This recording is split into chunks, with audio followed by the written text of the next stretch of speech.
was just starting, and Lies Marcus Natsir was traveling, was constantly up safari from pesantren to pesantren to give workshops. And so the question that I was asked, also with regards to my knowledge of some other countries in the Muslim world, was if I thought that Kupi would be translatable, exportable to other countries, to other contexts. And maybe it is interesting to know how I started this research. I started by writing almost all the foreign participants. And I asked them if they were planning any follow-up meetings, like any local workshops, local discussions to share their experience from Indonesia. From the dozens and dozens of emails I sent, I only got 3 answers. One was, "What do you mean?" One was, "Oh yeah, we're excited," but they never wrote back to me. And one was, "I'm working on it. We are working on it." So that showed me that my original intention to write about what was being done with the Kupi message in other Muslim countries by other Muslim groups wasn't working. So then I went into the question, what makes Kupi, in my eyes, so special? And that is basically what I would like to talk about briefly, because let me also start with my conclusion. Is Kupi translatable? Is the Kupi movement translatable into other Muslim contexts? And I say, yes, the spirit is very translatable. But the how of the movement, the how the movement started and was set up is not translatable, because every country has different approaches to how women are educated, Muslim women are educated, to how Muslim women leadership functions. But I think that the spirit of Kupi, in the end, like in a few decades, will be translated in many countries. And then I compare it with people like, what do you call it? People like Fatima Manissi, some of the other famous Muslim women thinkers who have been translated into Indonesian and whose work often was already around for several decades before it became studied in Indonesia. And I think there will be an other way around. There will be a movement towards other countries in the rest of the world, whether it's the Muslim world or whether it's among Muslim communities in North America or in Europe. I think Kupi will have quite an impact. So now I'm trying to see if I can move my PowerPoint. Yeah. So basically, it is very unique to Indonesia, but in many ways, the way women organize and study and learn about Islam in Indonesia is also extremely unique. And so on the face of it, it seems that Indonesia is outside the mainstream. But at the same time, I don't think it's the mainstream. I don't think it's about the Islamic learning only. I also think it has to do with the education, as I said. But still, people from outside Indonesia, and in my article, I quote Zaina Anwar from SIS, Sisters in Islam, who just can't believe what happened, that Kupi was possible, that they had so much success, that a lot of government officials were present, and that the women were taken seriously. I mean, and this is a colleague from Malaysia, a Muslim activist from Malaysia. So in a way, what is happening in Indonesia by itself is quite unique. So we have been talking about what Kupi is. We have heard Bunana speak about that. And when we listened to Bunana's lecture, she was talking about a lot of, earlier developments. She was talking about earlier Muslim women leaders even from the 19th century and the 20th century. And so in a way, Kupi did not emerge from nothing. It's not from a vacuum. It is what Bunana herself called, it's a culmination of small steps. And it became a platform, not an organization. And Dr. Nurofeya said the same. CUPI is the culmination of more than 30 years of effort to create space and mechanism for the inclusion of female scholars in the production of religious knowledge in Indonesia. And what I did, I looked at the Oxford Handbook of Islam and Women that had just come out when we started talking about this special issue, because I wanted to see how many articles in that handbook were actually about women who were trained to study and reproduce texts and the law. And as you can see, my findings was that there were only 5 articles on women who study foundational texts, 3 on women who study Islamic law, but 14 on religious and social activism. And this is not a criticism, because what I realized is what makes CUPI unique is that in Indonesia, the 3 go together. Women studying the foundational texts, women studying Islamic law, the fiqh and the sharia, and women active in religious and social activism, but it's not divided. They are together. You can find them together. Someone like Dr. Noura Feya is all of these. She is a social activist, a religious activist, but also a scholar. And that is what in many other countries, these tasks, or whatever you call it, roles, are more or less divided. And of course, there's a vast array of endeavors, as I see. It's like a lot of grassroots organizing, social media campaigns, legal advocacy, involvement in political movements.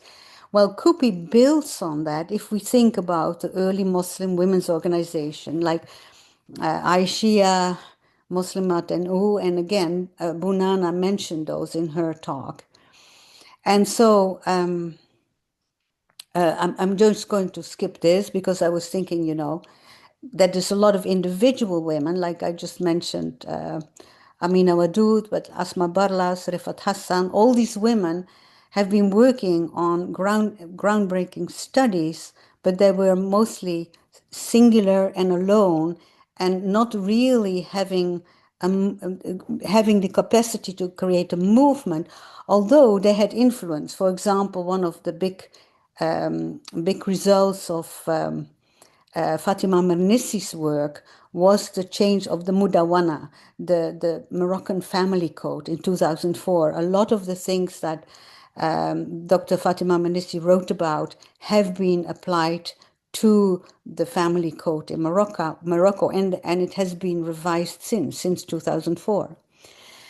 But what makes CUPI transformative, as far as I can see, and here I speak like someone who's not a Muslim, because this is not just the case in the Muslim world. You could also translate this to other religions, that women are given religious authority. Most religions do not give women religious authority. And that is the CUPI started with the premise that women can have a level of religious authority on par with men. And it acknowledged that women can reach the level of learning that places them within the ranks of the ulama, the scholars of Islam. Maybe this seemed very natural to you, but this was actually a huge step because it shifted the framework. It was a change in the frame of thinking about women's capacities. And this shift has not taken place in many religions and in many countries across the world. And so that is basically what makes CUPI unique. And that was, I'll come back to that for in a minute, but let me continue. And because if we have the circle, if we think in a circle, you could not have had CUPI without women ulama, right? And you could not have women ulama without them being recognized as authoritative. And part of it is what happened is that women started to enter the higher education, the institutes for higher education in Indonesia, which were called the EIN originally. And here I have the dates when the EIN was founded. And I think that is somehow also a shift in the whole framework. Because when they founded EIN, we know that it was the father of Gus Dur, Abdul Wahid Hashim.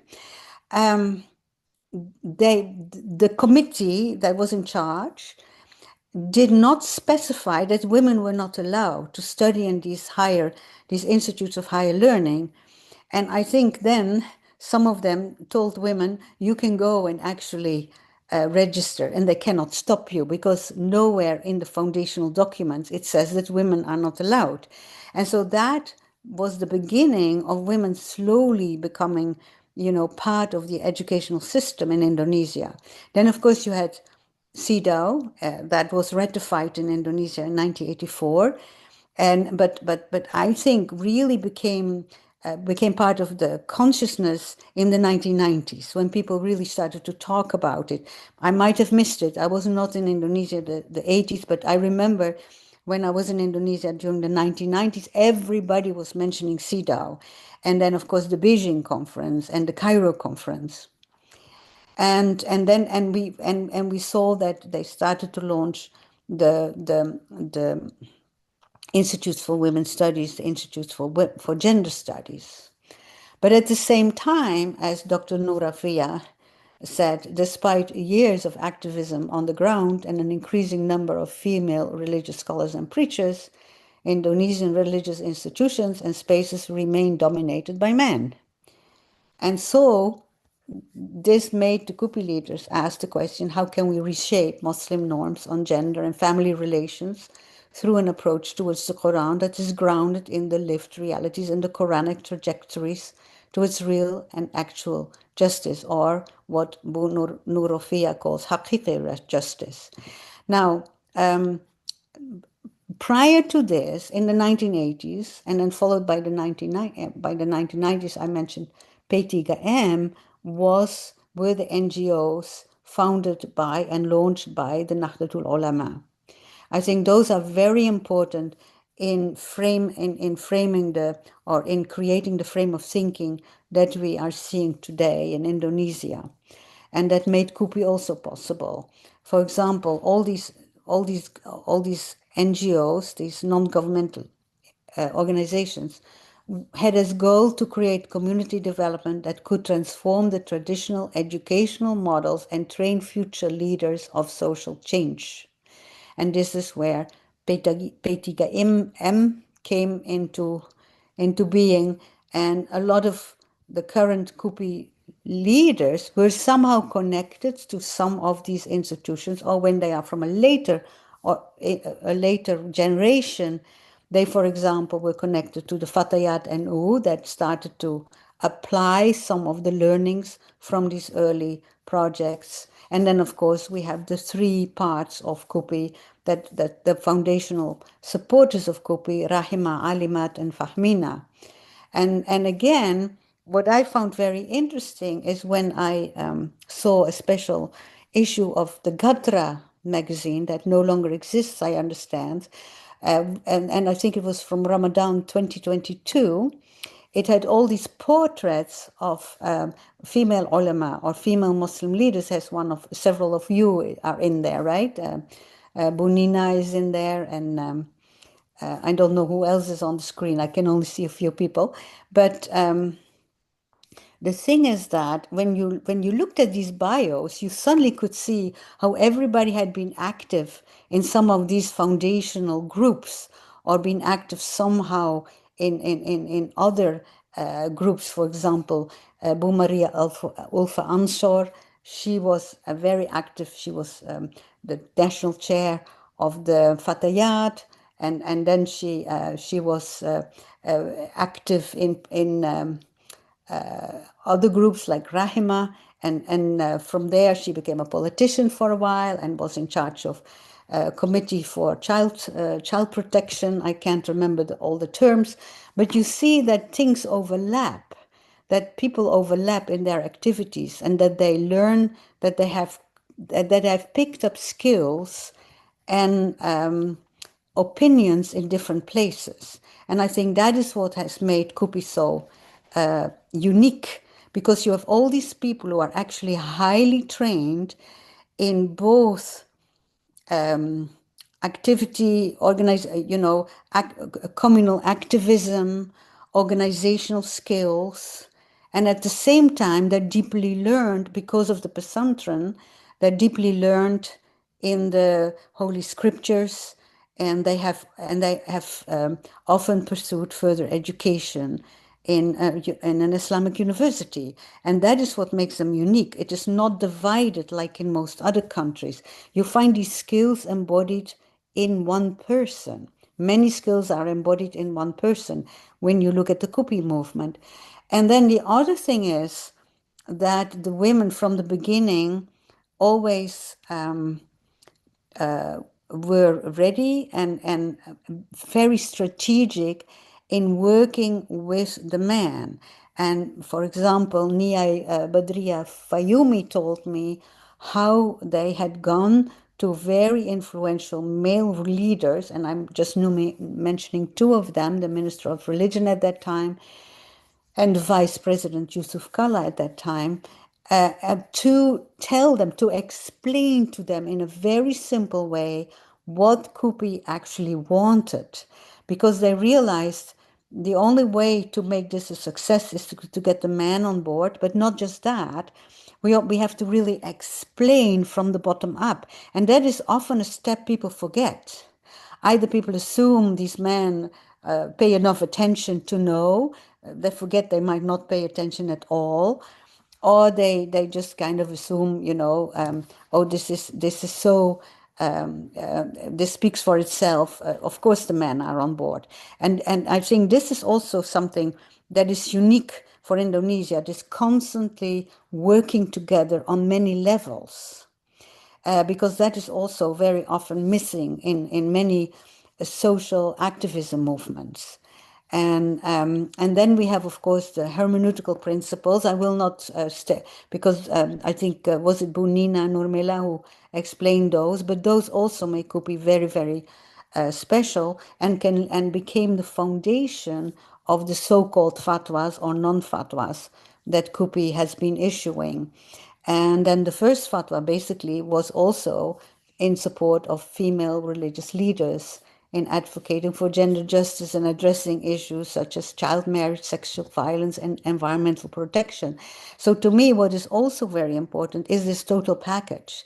It is this human rights package that doesn't look just at one thing and just doesn't look at something just what you would just call very narrowly religious, but it also know we need to include environmental issues, we need to include economic issues. And that is what also makes Kupi very unique, in my opinion.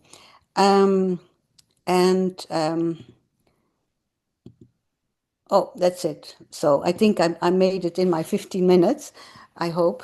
But what I think is that, the Kupi movement will become visible. It will take time to be translated outside Indonesia, but also in Indonesia, give it a generation of students in pesantren where these things, where this approach is taught, and we will have a whole cohort of new leaders who will pass it on. Inshallah, of course. Inshallah, inshallah. Thank you, Ibn. Always. Thank you, Ibn Elik. Wow, it was so full of information, yeah, and then how you wrap the history of Kupi, how is the connection between all of the people, institutions, and many things that make Kupi become very unique, yeah. And then you say here that actually Kupi is also historically connected to the existence of Muslim women leaders in the previous or in the meantime, yeah. And then also one of the uniqueness of the KUPI itself is because here in Indonesia, women are study and trained tax and Islamic law, and also they are engaged in the activism, yeah, social activism, and then they also become a scholar. And this is I can say that this is also the strength of the person who involved in KUPI. Yeah? They are scholar, they well trained, and they know how to read the text. Yeah, the resources, the main resources of the Islamic text. Yeah, and then they. And one of the important thing is that they have the religious authorities. The women in Indonesia, they have this what is it tools, yeah, this very powerful tools, yeah. And then also if we see from the education itself, we studied from the how Gus Dur give a support in UIN and UIN, and then here start where and then also P3M, how P3M people now become leaders, yeah, and then they are connected to some of the leaders in KUPI. So very fruitful and very insight, and this is just make me realize that it's not KUPI is not what is it? It's not a movement which is just exists in 1 year, in 2 years, yeah, but it connected to very a long history of Indonesia itself. So very thank you, Ibu Nelly. My Thank you very pleasure. much. Yeah. And then for the audience, if you have any question for Ibu Nelly, please just write down. And in the end of the presentation, yeah, I will give the time to the audience to ask some question, but we will continue firstly to hear some of the ideas or presentation from Professor Dr. Ampon Marden. Am I say it correctly? Thank you. Thank you, Mami, So for yeah, okay. Okay, let me introduce you first. So you are taking comparative religion in your master in Mahidol University, and then anthropology in 2017 in Kota University. And then you are now, sorry, I mean, your thesis was about gender piety of Muslim in Thailand. And then your current position is assistant professor in anthropology. And your specification is cultural anthropology and ethnographical studies of Muslim in Thailand and Southeast Asia. And then political Islam, gender and mediation, also family security studies. So please, Professor Ampon, I will give the time to you. Thank you very much for inviting me, taking into this forum. I mean, participate in this forum, and I learn a lot from Professor Nelly, including from Nur Isma, my old friend. We know each other for long, including different other groupies, organizer, people who initiate to build up this kind of huge movement, and it's make a huge impact as well as different other of us known about.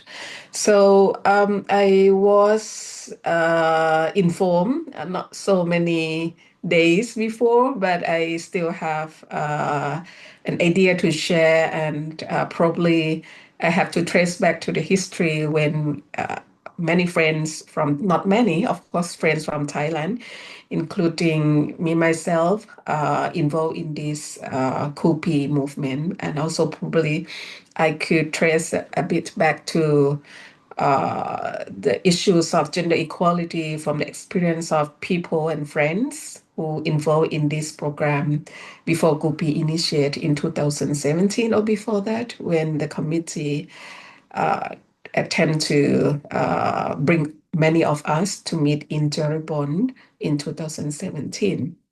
So I'd like to share from the experience of people who attend, including knowing a few of leaders and working in the area of gender equality, what Islam thought that's about it, and what are the challenges for many of us who work in the area of gender justice.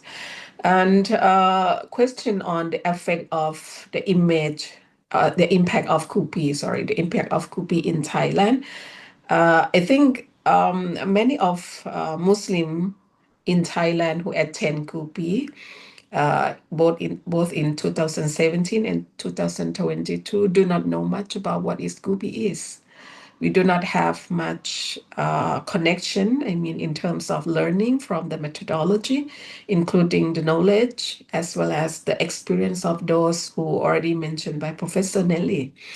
But we have the experience of inviting Kupi scholars, people who have the knowledge, working in Islamic thoughts, Islamic methodology on interpretation of Islam, including gender, reproductive health rights, and related to come to Thailand in the workshops, both in Bangkok and three places: Bangkok, Chiang Mai, and also in the south of Thailand, in Pattani region. I mean, so this is the experience that I'm going to share with you within this probably 10 minutes. So looking at from the experience and the context, of course, Thailand, I mean, Muslims in Thailand, we are minority, and the majority of us are living in the deep south, where the conflict taken place for about 22, 23 years or more than 2 decades.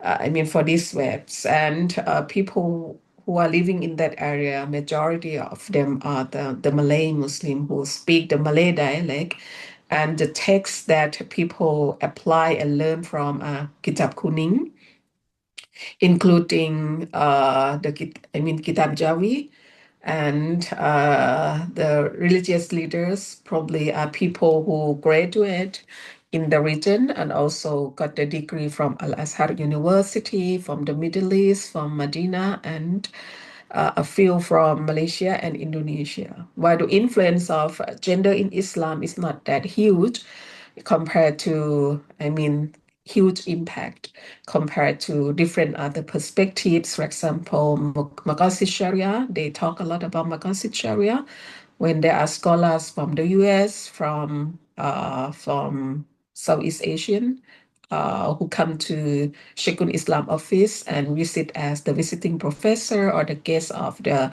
Sheikhul Islam office. So this is not that comparable in terms of discussing on gender in relation to, I mean, compare with the issues of Maqasid Sharia, for example, or the issues involved with violence, I mean, conflict violence in the deep south of the country. But while I mentioned about how the impact of Kupi, how was the impact of Kupi to the Muslim community in Thailand? As I mentioned, we have long connections with friends who are living in Thailand. A few of us attend Sister in Islam. By that time, it was called Sister in Islam. Attend the short course in different countries, both in Malaysia and abroad. Only a few of us know the advancement or the progressive Islamic interpretative discourse from the lecturers, especially from UIN Yogyakarta, when the Women Center established, and they have so many workshops supported by Rockefeller Foundation, Ford Foundation, by those decades. I mean, in the beginning of 21st century. And its impact to different scholars from southern Thailand who work in Prince of Songkhla University in Islamic studies, I mean Islamic college, and from Fatani University. By that time, it's not yet established. Fatani University is private Islamic university that founded by Professor Ismail Japakia, who was influenced by Islam from Medina, or the more Salafi Islamic ideology. So when I portray this kind of context, probably you have certain ideas. What is Islam in my country? Not only modernist Islam, but also traditionalist based on our descendant traditions and customs. So this is the shape of Muslim in Thailand. And when I trace to the history of how we connect with Kupi, as those represented from higher Islamic institutions like Islamic University, Islamic College, and friends who involved in the movement of women rights. And we add the idea what Islam talk about human rights, what Islam discuss on gender equality. So we learn from guppies and Gupi scholars, including friends who involved in Gupi, like Sister in Islam, friends working in Aman, both Aman International and Aman Indonesia. And we have the 3 years program with Oxfam in 2000, start in 2006. And we end the project, start in 2000, before COVID, 2016, and then we finished before the COVID because we plan to invite different scholars and participants from the workshop to visit Kupi in Cirebon when the first Kupi organized the huge gathering over there. So this is the groups of people that involved in and see what is Kupi. Regarding the material that we probably I can share a few pictures from the workshop that I mentioned. Okay.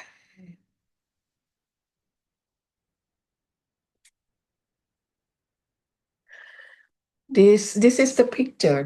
I have only 2 pictures. I do not prepare for the presentation, but these are the pictures that we organize the workshop in Pattani, as well as we have so many pictures as well the evidence showing how are the relationship between Gupi resource persons as well as the Muslims in Thailand.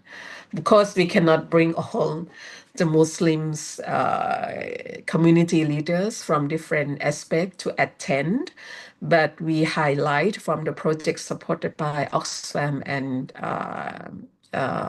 different other donors, highly concerned on how to eradicate gender inequality, domestic violence, because there are so many interpretations and understanding of the locals by allowing many of community leaders, including religious authority who work in Islamic Council in each province, in particular in the deep south of Thailand, to acknowledge that men are the leaders. If women want to go outside, you have to accompany by your guardians, the male counterparts. And during the conflict, you have to concern about your safetyness.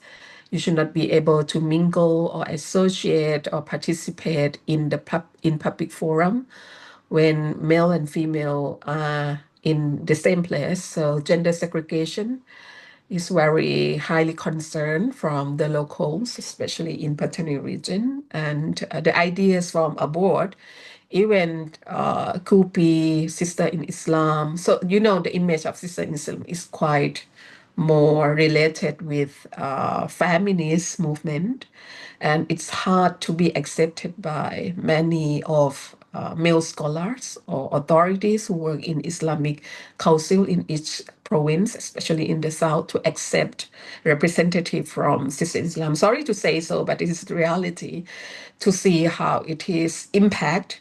But at least by showing up of friends, attending in the forums and sharing the knowledge, there are certain accepted groups of people, especially women, who do not have much knowledge. But those women who have the knowledge, for example, who are professor in Islamic college, who wear the face veil, a few of them work in Prince of Songkhla University, Pathani campus, and Islamic University in Fatoni once. I mean, private Islamic University in Yalap, Pathani province. They they accept the ideas of Mubadala introduced by Professor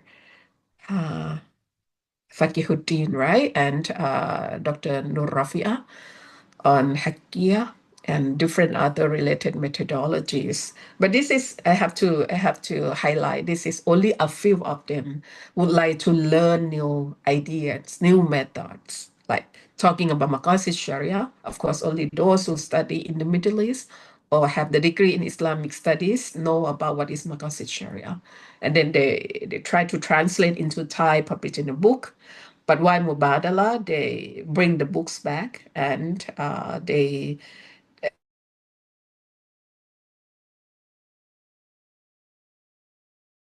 if we introduce Mubadala, it would not be accepted by the community because it's the new knowledge that is not yet widely accepted by the ulama council in different area.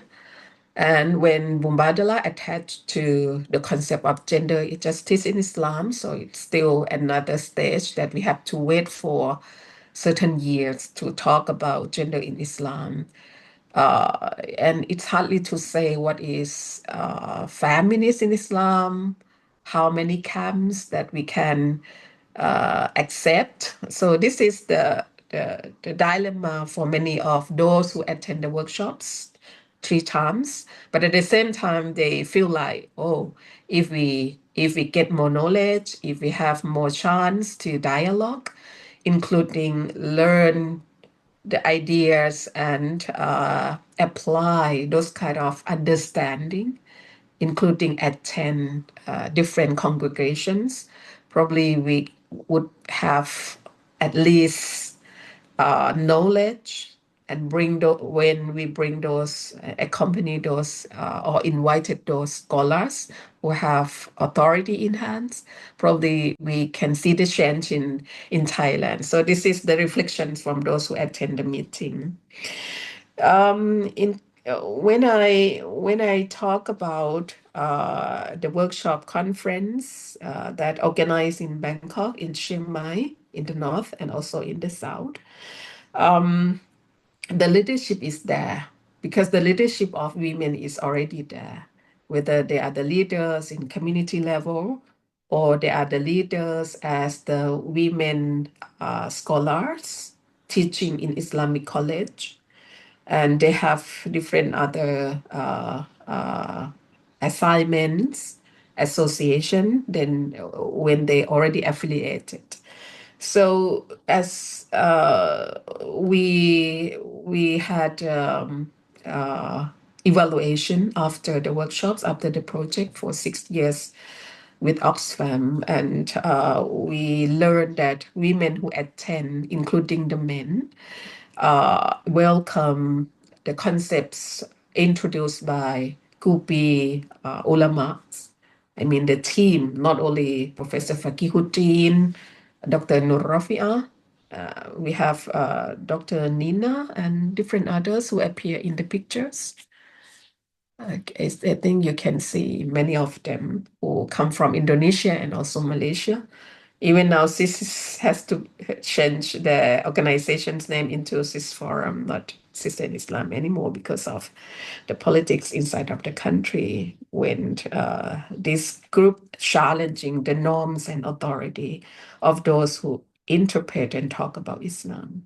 So that's the first idea, probably the first part of idea that I could share with.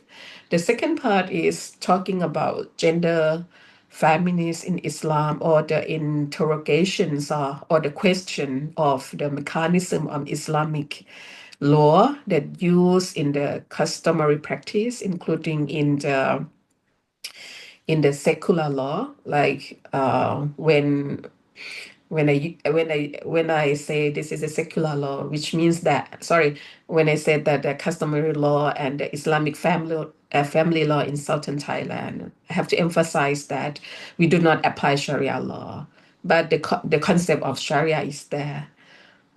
When four provinces in the deep south are allowed by the government to use Islamic family law. So which means that the ideas of fatwa is there. The ideas of what is what gender norm is there.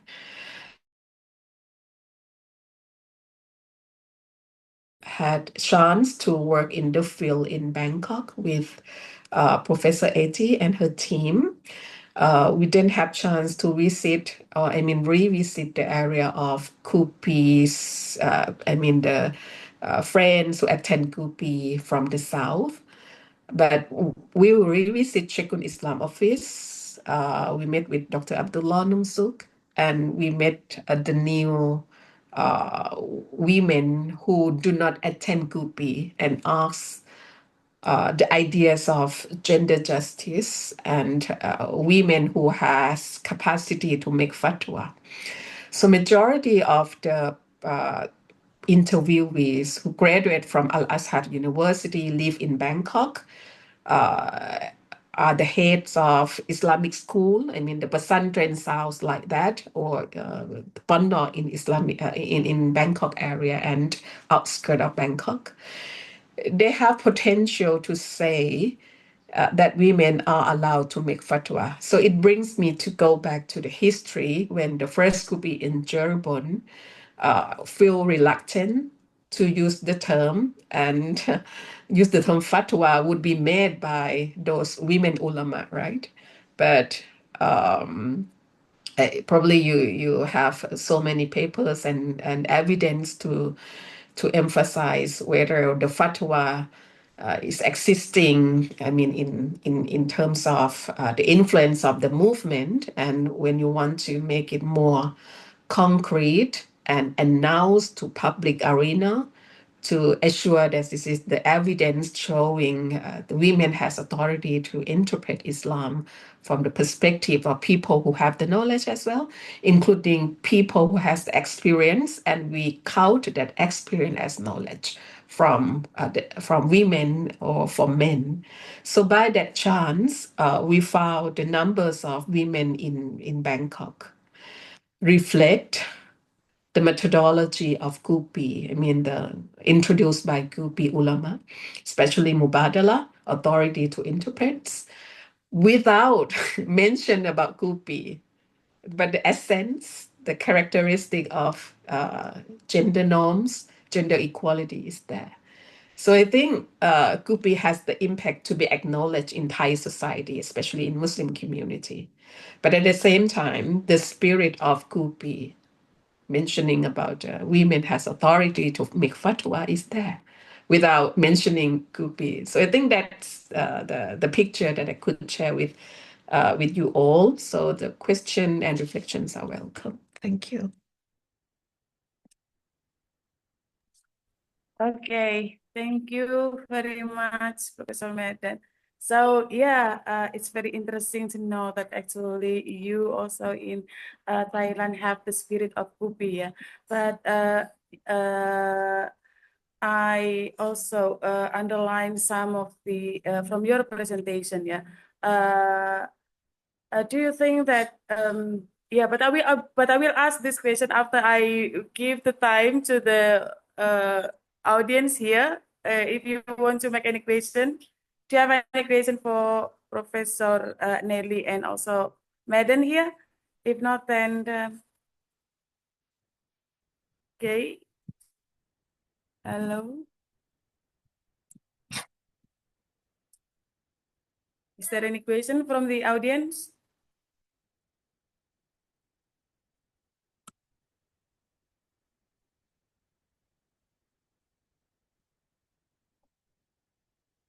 Is there any question? Okay. Now, I would like to ask firstly respond to Prof. Madden. Yeah. Do you think that if you say that actually the ideas of having the authority and then about having the authority to make a fatwa, yeah, or even about, especially about the gender justice, um, uh,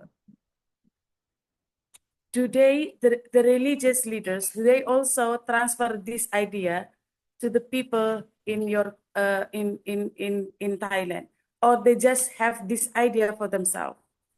So I think that is one of the basic question, yeah, from me when I follow your presentation, because I think it's very interesting when I know that almost I think the ideas about having the gender justice is something that is everyone believe that, and then everyone also, especially the religious leader, yeah. Some of the religious leaders, they do have these ideas, but they just don't translate, yeah, or transfer this to their people.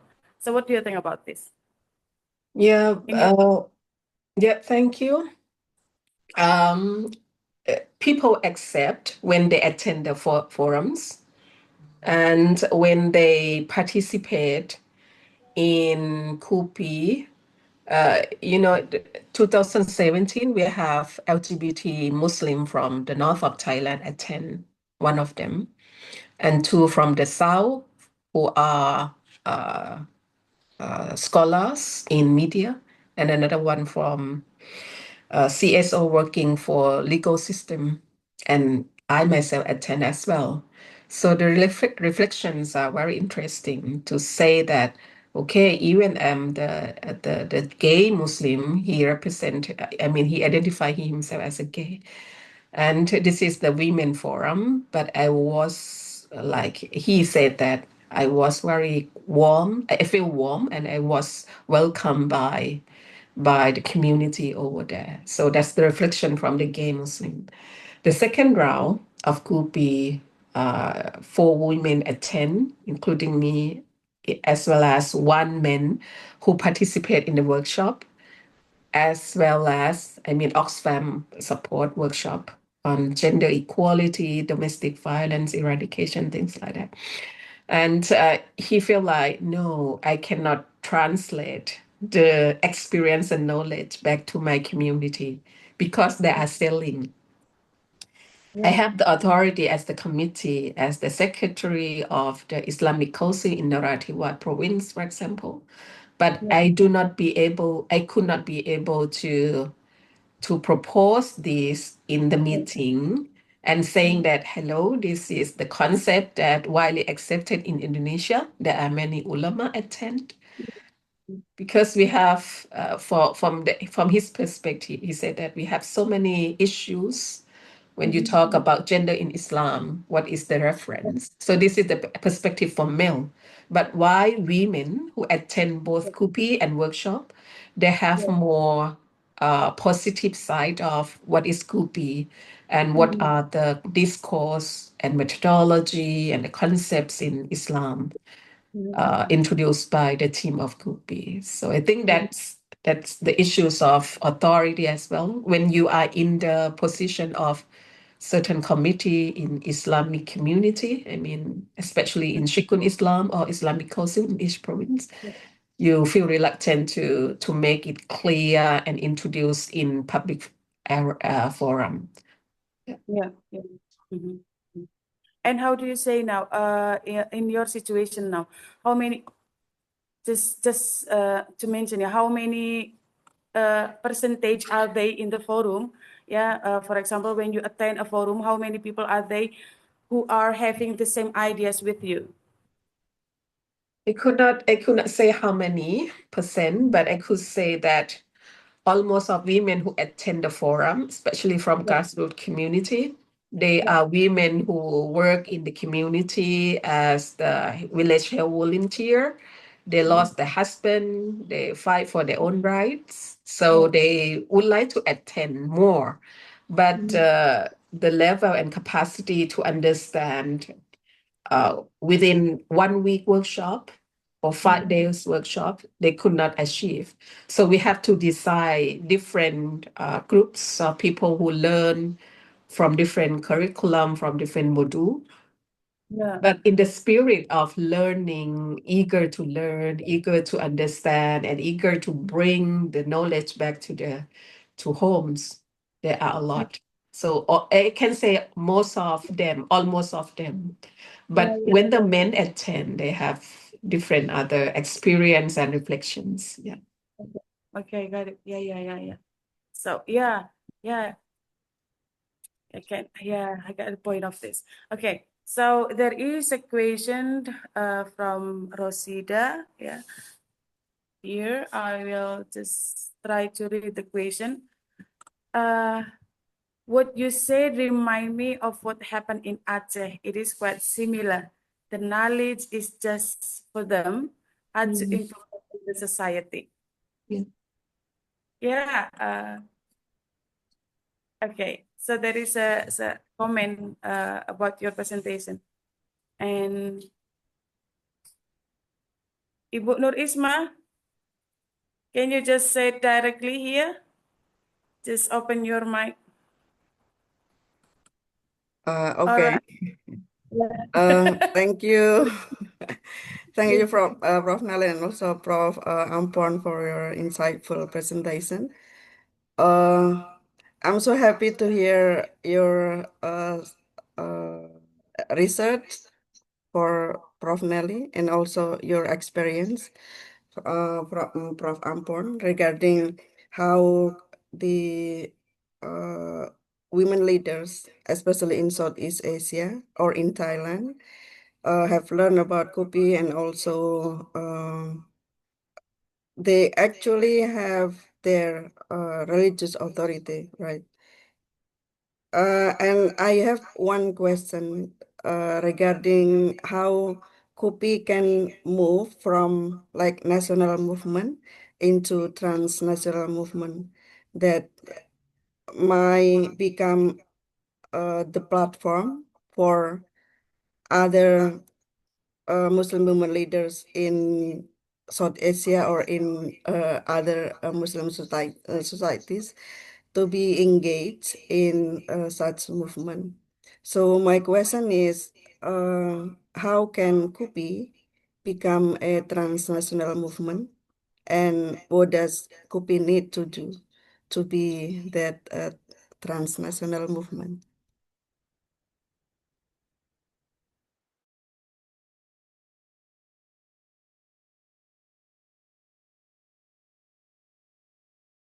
Yes.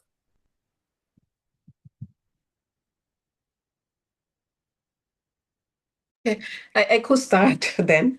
Um, as I reflect already on the situation in Thailand when Aman invests a lot by working with ulama from Kupi and accompany many of them to Thailand a few times, including design the module together.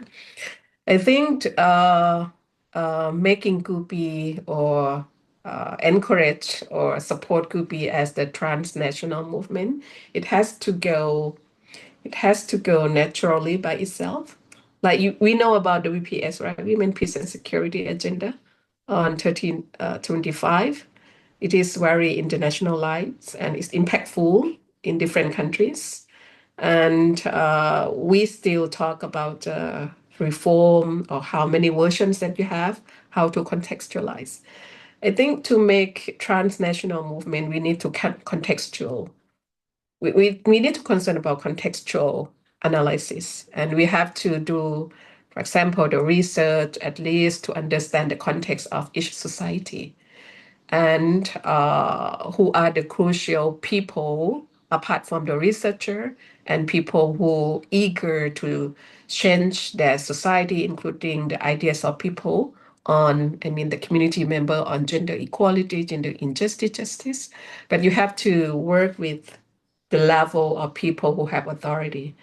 As I mentioned about the selling of accepting the concept of mubadala, or translate Mubadala from Indonesian language into Thai, it takes years, like more than 10 years. They do not yet start. They have the book in hands. They do not want to make it to make the people who have in the higher position to lose the face that you don't know about this. So that's more politics. It's challenge the dominant patriarchal norms and interpretations of the Quran as well, even though you are the committee. So I think we have to work from, of course, from the ground, working with the community members, CSO, NGOs, but at the same time, you have to deal with those people in the authority level, authoritative levels. We associate with the Shikun Islam. Only a few of Shikun Islam office members accept us. I mean, when we visit. At the same time, he also support, but in a silent way, not in public way. I mean, to make it more publicized in the society, in Muslim society. So that's the way, or the reflections from Thai Muslim community context. Okay, Ibu Nelly, hello, Professor Nelly. Maybe you can also give a response to this question from Yeah, Burisma. thank you. Yeah, well, I really am fascinated what Professor Ambon all had to say. It was very, very useful to hear that. Thank you so much. And I think it really, it aligns, what you're saying really aligns with my observations. Because, you know, if you go deeper, if you think deeper about how religious movements spread and how religious ideas take hold, the first thing is, I think we have to just accept that men and women have different needs sometimes. And Kupi is very much also targeting the needs of, you know, the women, the needs of women, the life world of women, and the next step could be the life world of men. And I think that you describe scholars who went to the conference and just couldn't see how to transfer the ideas.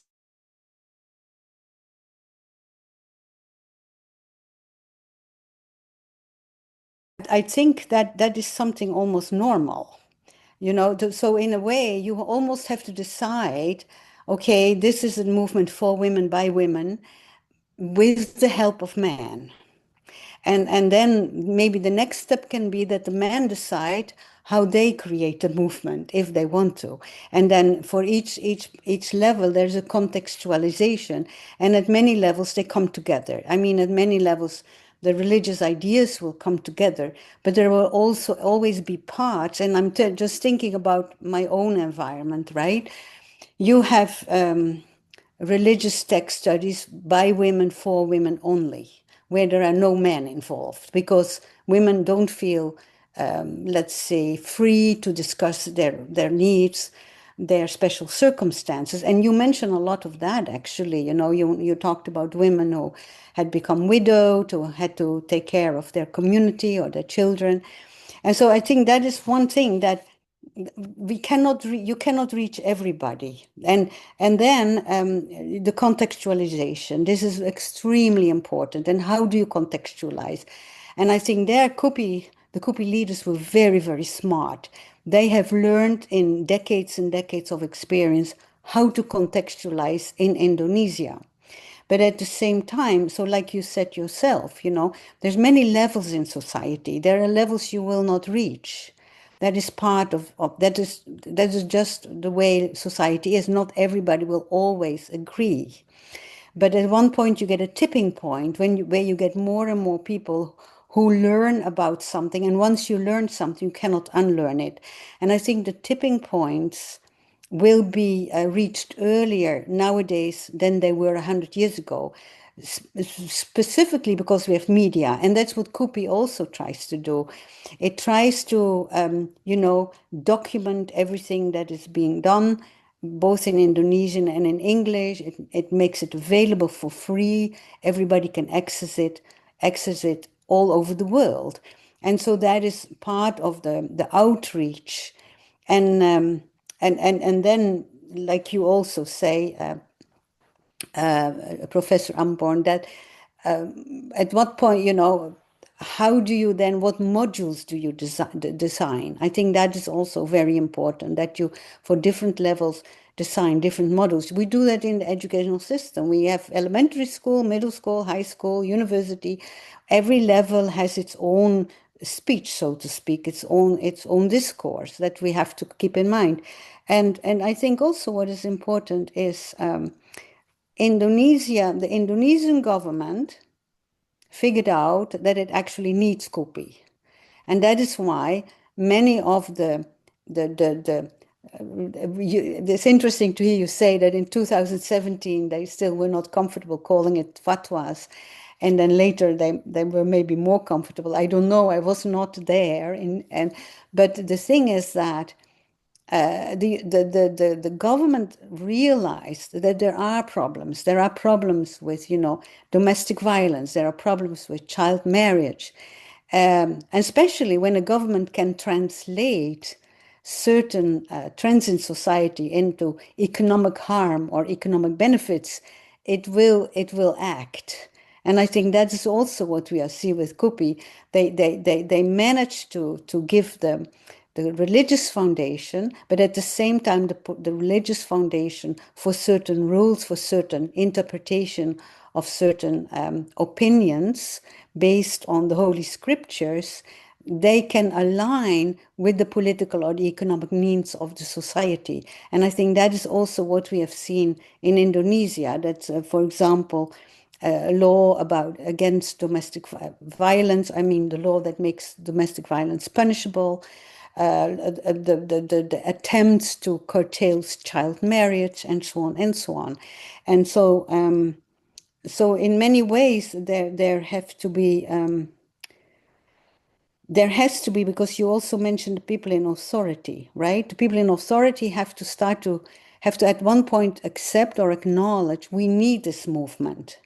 And as long as they don't have that understanding yet, they will not accept it. But that does not mean that a large part of the population is not accepting it. Because what we see, and I can maybe I don't know if I can mention the example of the United States of America, where I live, and where society is very polarized, and where a certain part of the population wants to take us back to the 1950s, where nobody wants to go back to.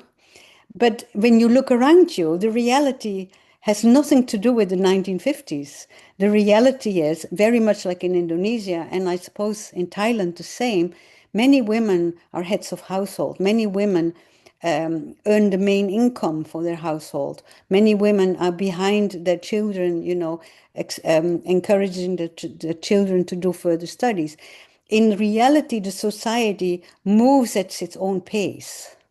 And I think that is also one of the issues that KUPI figured out. But again, this goes back for several decades of discussion, meetings, endless thinking together, brainstorming. How do we do this? How do we make these different needs of society meet reality? How do we meet the political needs, meet reality, and so on and so on? And so I think that KUPI is really multi-level, and that's why it cannot be translated just like that in any other society. Each society has to find its own contextualization, which is in general the case with any religious teachings. You have to contextualize it. You have to, people in a society, you have to show them why it benefits them, why it would be good for the whole of society. I think that you said a few other things, but now I can't remember what I want to say. But thank you so much. It was very inspiring to hear your presentation. I'm so happy that I had a chance to listen to you. Thank you so much. And thank you so much, moderator, Professor. What do you call yourself, Mujahid or Muimaina, Professor Mamai? Thank you for your amazing questions. It's very, very interesting to be part of this discussion.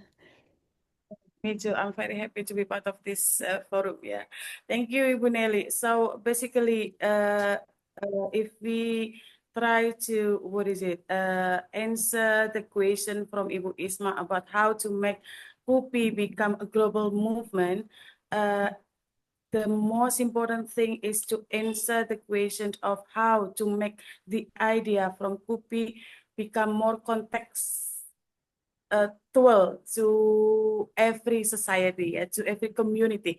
And then the challenging is how to bring the community and local leaders to be part of this movement. And also from you, Professor Nelly, you say that every level in the society, they have a different needs. Women have a different need from men, and how to address these needs and make a module. Wow, this is very challenging actually, to make a module for every level, yeah, and It the is. different needs. Yeah, you can't, and you will miss levels, but that is why it takes time. But I will try to communicate this with Kang Faki. He is very productive in writing a books, yeah, in modules also.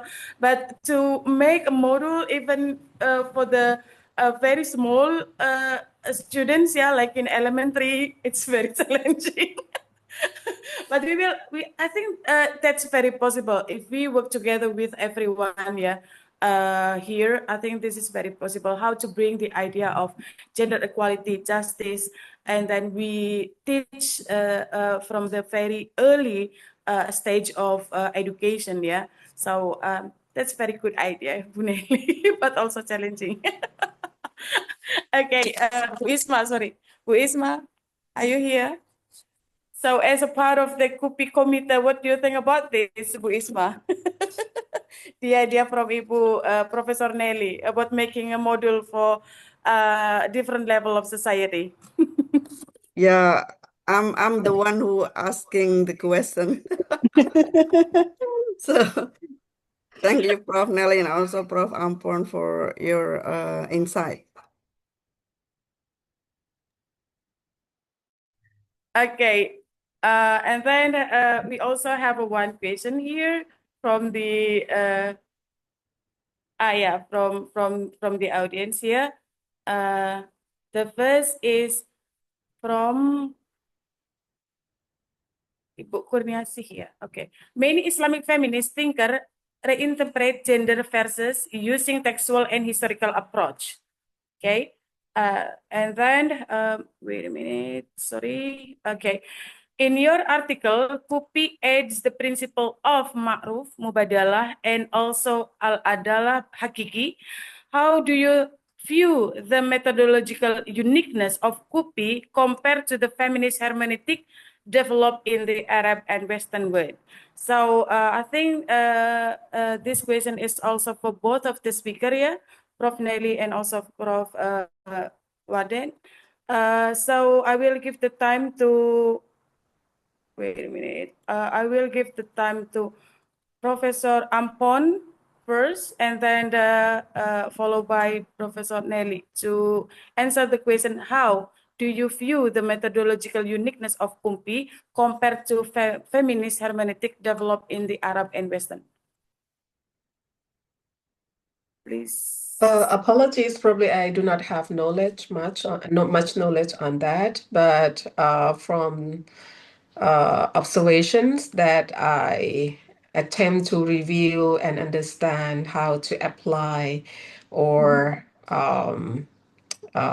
make it more logical in the context in our Southeast Asian society to understand what are gender, what are genders, what are sexuality, what are gender justice, what are gender equality. It needs to be build up to the knowledge and understanding with the context, as I mentioned earlier, and emphasize on that. Of course, there are different other layers. When we talk about intersection, like the intersectionality of the power dynamics and the issues in relation to. So we that I mean, when we talk about intersections of The uh, methodology.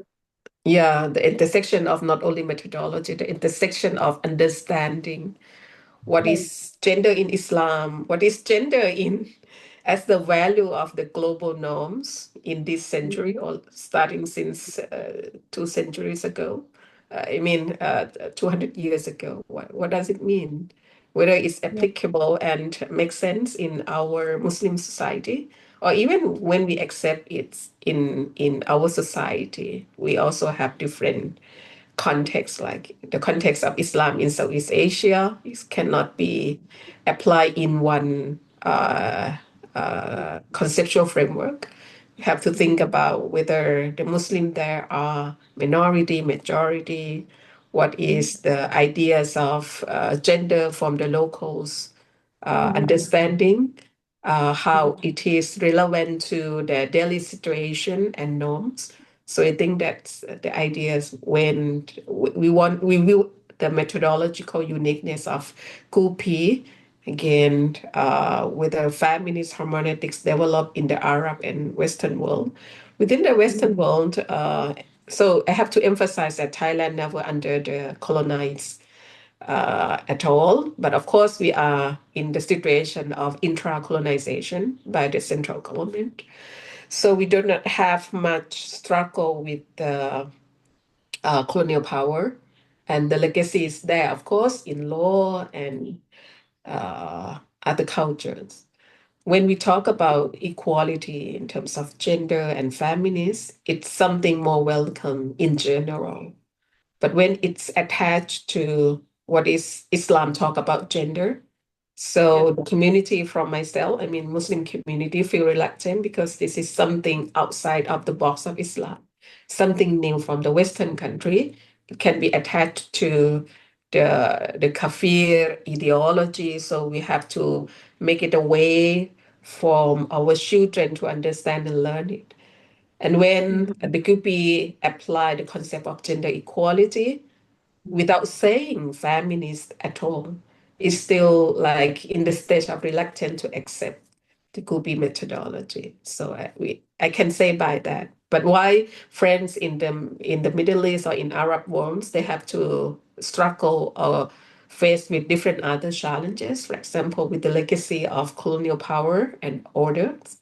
And they also have to struggle within the community of Muslim in the world, I mean, in Arab world, when there are different other social and cultural norms existing very strongly and attached to the concepts of intersection of power, like what aids, what tribes, whether you are men or women. So that's the component that we keep think of. Okay. Thank you, Professor. Okay, back to Professor Nelly. Could you also help to answer the question from Holila, Mbak Holila? Yeah. Well, the issue is that in really all religions, the scriptures and the interpretation of the scriptures is completely male oriented, and that was the norm until, well, not that long ago, maybe 50 years ago. I mean, it is very new to look at the Holy Scriptures, and Professor Ampon brings up the idea influenced by Kafir scriptures. But the thing is that you see that basically in all religions, and it's not just a Muslim phenomenon, that still the male voice is the dominant voice when it comes to religious texts. The interpretation, it's not just the interpretation, but also explanation has been carried by by man throughout the centuries.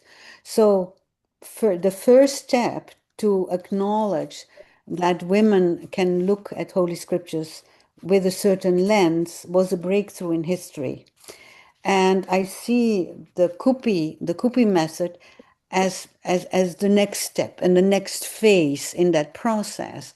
But as we just hear, this just idea that women read the Holy Scriptures in a different way or apply them to their lives in a different way is pretty new and not accepted by far, not even in the Western world. And then I think it's also very interesting if we think about, the power intersectionality, because what we also see is when certain groups move, whether and again, I'm trying to look at this as a scholar of religion. When groups move and to certain environments, or for example, you have, of course, a lot of Muslims moving to the West, but that is not the only movements that are happening. You have also Christian communities that suddenly find themselves, not transplanted, but meeting in another place, even in their own country. And then there is a little bit this whole dynamics of insider outsider. So when those dynamics come into place, it's often the male voice that takes over, unless the male voice doesn't fit in society. And you see that, for example, in North America, when you have religious communities they can be from any country and they can be from any religion. When the leaders don't speak the local language, then sometimes women rise in the ranks because they can be the translators. They can speak the local languages. But then the moment the men learn the languages or catch up, then the women have to step back again. And this is a phenomenon that we see. So, it is this power play that is going on. But the fact is that indeed, what is gender? What do we mean by a male or a female oriented lens? Those by itself are huge discussions. And so Kupi, like I say, if you talk about, because I think the question was directed at Dr. Fakhruddin's idea of Mubadala, right? So then the idea of saying, you don't just read with a male lens or with a female lens, and this is how I understand this concept, but you can read how a text actually applies equally to men and women. Like, it's not just, oh, this text is really directed at men or directed at women, but how is it directed, it says the equal, how can it lead to equal cooperative relationships between men and women? How can each of them think about this text and apply it into their own lives, into their family, or into their society? And so how can they be equal subjects of the text? This by itself it might not sound revolutionary, but if you think this through, this is a very revolutionary approach. I think in many religions, this approach would also find a lot of resistance, you see? So to me, it's a step further. And there we are again in the reality that some people, are more advanced in thinking about certain issues than others. And Kupi, to me, that they have a role of leadership, a leading role in developing new ideas. And that is a difficult position to be in, because I think I forgot, wait, because I went back to my PowerPoint, but the question, was it Brinna who asked it? That people have asked me to better explain the concept of Mubadala, what the religious textual foundation or justification is for swapping the gender in a particular Quran text. I don't think it's about swapping gender, but by itself, this is a very interesting question, because we are all challenged to think about, what does this actually mean? How do you apply this? How can we apply this, right? I don't think Fakhruddin is talking about swapping gender. I think he's talking about how does it apply to both, and what could it mean for the relationship between men and women? And so by itself, this is an excellent question for the Kupi community. Like, how do we approach this? How do we discuss this idea? Because I interpret it in a certain way. Maybe someone else interprets it differently. That's another part of reality. So, so I think again, it comes down to discussing, studying, and really take the point of departure is that you take the idea seriously, and then you start to investigate, what does it mean, and how can I explain it.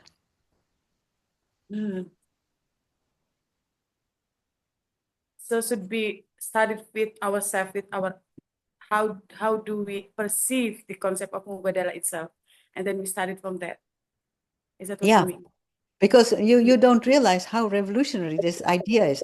I can think of many Christian pastors who would think this is completely unacceptable. Yeah. Although if people think that the West is so advanced, but when it Yeah. comes to religion, a lot of people are still very, very conservative, or not as deeply studied, widely read, because that's another. We are looking at a community of leaders, and I think many of you who are here today in this forum are on the same level. Even if you don't know something about a certain topic, the fact that you have questions about it, that you think about it, means that you are at a certain advanced level of studying, of learning, that's why we talk about academics. By that we mean a level on which you have a certain approach to questions, to ways of thinking. And I think that is part of the Kupi community. The leaders are all, at a certain level, but it becomes so natural to them, they don't realize it anymore. And they are also so humble that they don't realize it anymore, that the thoughts that they are carrying are very unique and new and revolutionary. And that is, it's now let's say, the obligation, the task is, again we come back to the word that Professor Ampon introduced, contextualize. How do you contextualize it? But you have to, the first step is to take it seriously and not think that it's just this, a strange idea that will go like so many other strange ideas. You have to take it seriously and then start from there. Okay. Oh, thank you, Prof. Nelly. Because actually, the question, I think this is the question that most of the people here who have a very minimum background with the Islamic education is our problem. Yeah, it is not easy to explain about how is mubadalah, especially if we have to explain it to those who have a very good background of Islamic education. Yeah.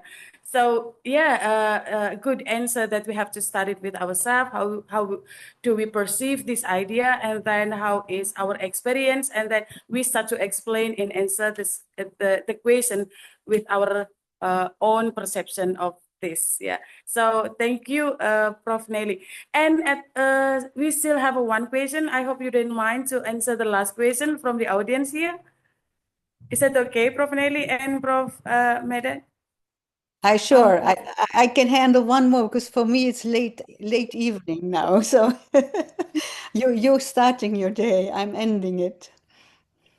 Thank you very much. Okay, so Yes. this is a question from one of the audience. Sorry, I just want to read the question. How could we embrace, counter or contrast the opinion of different group that reject Pupi's fatwa?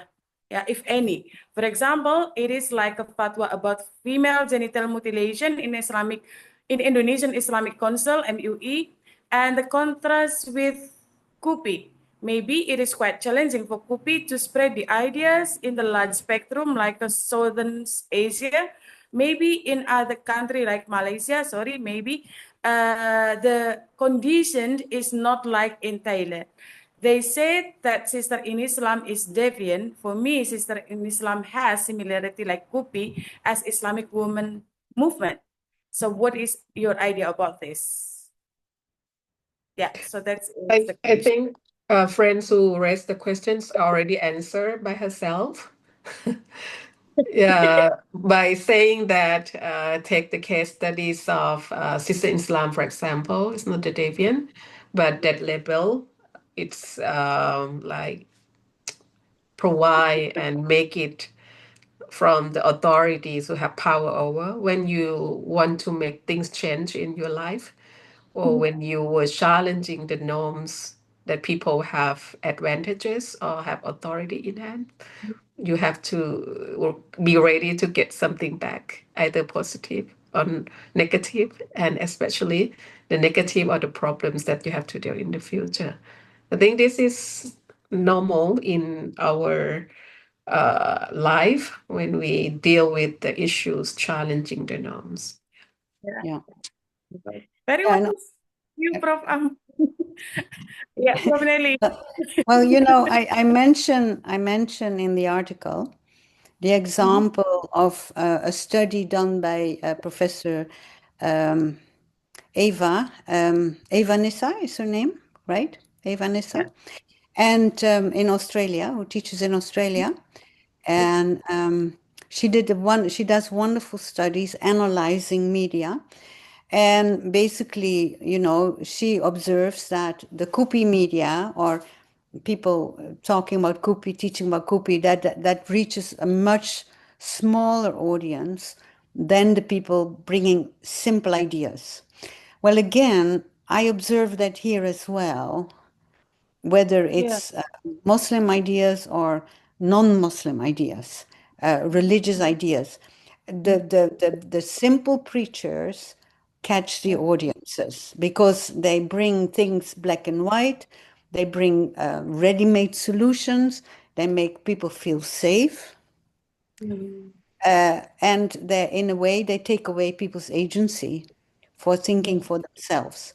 And I think part of what Kupi does and what Professor Ampon does in Thailand and what all of you do, you challenge people to think for themselves.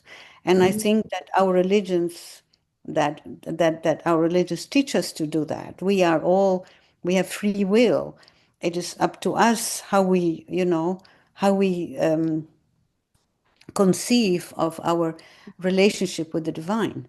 And I think this will there will always be this the easy platforms, and especially now again with modern media, right?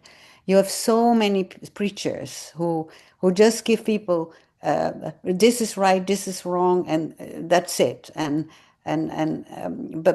in the end, it's not always satisfactory. Because in the end it is not one solution that fits all. While what Kupi does, and the Kupi way of thinking, it challenges to realize what is it that my community needs, what we need. How do we place the holy texts in our lives? And I think that is a challenge that we all face and we have to just accept that challenge. And not everybody's willing to do that. Exactly. Very good. Wow, thank you, Prof. Nelly. Thank you. I think there's Much. just another new one in the chat. I don't know what. It's Okay.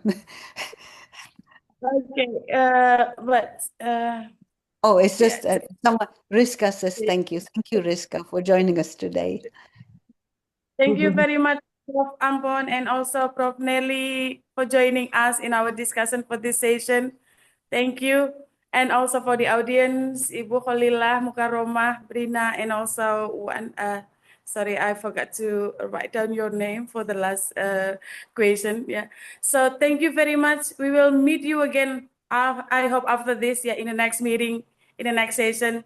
It's a very wonderful to have you both as our speaker in our session for today. So I hope that, yeah, well, we got a lot of applause and also from the audience. Thank you, everyone. Thank you. Thank you, Mama. Thank you all. Thank you. No conclusion. I think everyone have their own what is it, knowledge, got a different